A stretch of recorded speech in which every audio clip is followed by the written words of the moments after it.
নমস্কার বন্ধুরা, একটি অত্যন্ত গুরুত্বপূর্ণ খবরে নজর রাখব। অবসরপ্রাপ্ত সরকারি কর্মীদের বকেয়া ডিএ দেওয়া শুরু হলো।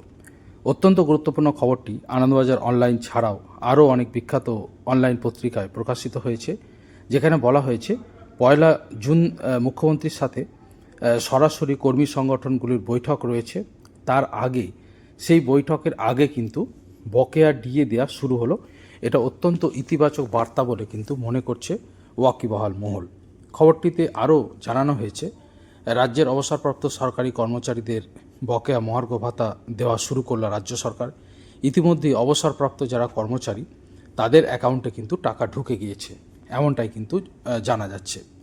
নবান্নের অর্থ দপ্তর সূত্রে খবর, শুক্রবার থেকেই বকেয়া ডিএর টাকা দেওয়া শুরু হয়ে গিয়েছে। 2008 সালের এপ্রিল মাস থেকে 2015 সালের ডিসেম্বর মাস পর্যন্ত সরকারি কর্মচারীদের ডিএ বাবদ যে টাকা বকেয়া রয়েছে, আপাতত তা দেওয়া হচ্ছে।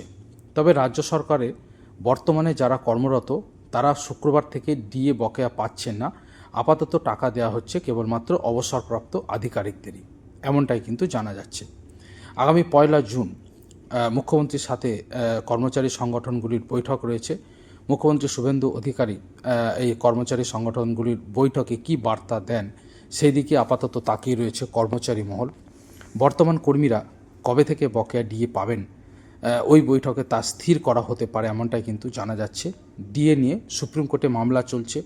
বকেয়া ডিএ মেটানোর প্রক্রিয়া কতদূর এগিয়েছে, সব কিছুই জানতে চেয়েছিল, বুধবারের শুনানিতে জানতে চেয়েছিল আদালত। এখন রাজ্য সরকারের তরফ থেকে কিছুটা সময় চেয়ে নেওয়া হয়েছে বলে এমনটাই কিন্তু জানা যাচ্ছে।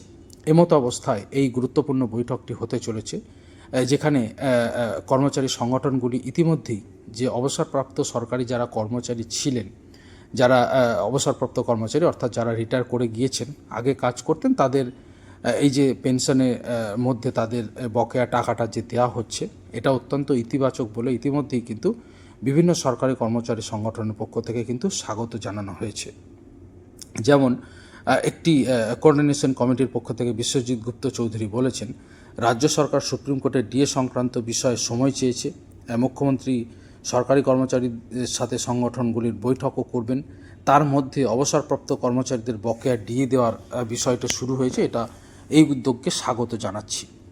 এছাড়া আরও বিভিন্ন সংগঠনের পক্ষ থেকেও কিন্তু স্বাগত জানানো হয়েছে এই সরকারের পক্ষ থেকে যে বকেয়া ডিএ যেহেতু অবসরপ্রাপ্ত কর্মচারীদের দিয়ে দেওয়া হচ্ছে। তবে এর সাথে শিক্ষক এবং অশিক্ষক কর্মচারীদের তারা টাকা পাননি, এবং কর্পোরেশনে বা পুরসভাতেও যারা কাজ করেন তারা টাকা পাননি, এটাও কিন্তু বিভিন্ন কর্মচারী সংগঠনের পক্ষ থেকে জানানো হয়েছে। এবং তাদের বিষয়টাও যাতে দ্রুত তারা টাকা পান, সেই ব্যাপারটার জন্য কিন্তু তারা গভীরভাবে উদ্বিগ্ন, এবং তারা সোমবারের বৈঠকের দিকে তাকিয়ে রয়েছেন, এমনটাই কিন্তু জানা যাচ্ছে। ডিএ নিয়ে এর আগে মমতা বন্দ্যোপাধ্যায়ের সরকারের বিরুদ্ধে বিস্তর অভিযোগ ছিল। কেন্দ্রীয় হারে ডিএর দাবিতে এবং মহার্ঘ ভাতা বকেয়া মেটানোর দাবিতে আদালতের দ্বারস্থ হয়েছিল সরকারি কর্মচারীরা। কলকাতা হাইকোর্ট হয়ে সেই মামলা গিয়েছে সুপ্রিম কোর্টে। দীর্ঘদিন ধরে ডিএ মামলা বিচারাধীন ছিল, এবং অভিযোগ ছিল আদালতের নির্দেশ সত্ত্বেও বকেয়া ডিএ দেওয়া হয়নি।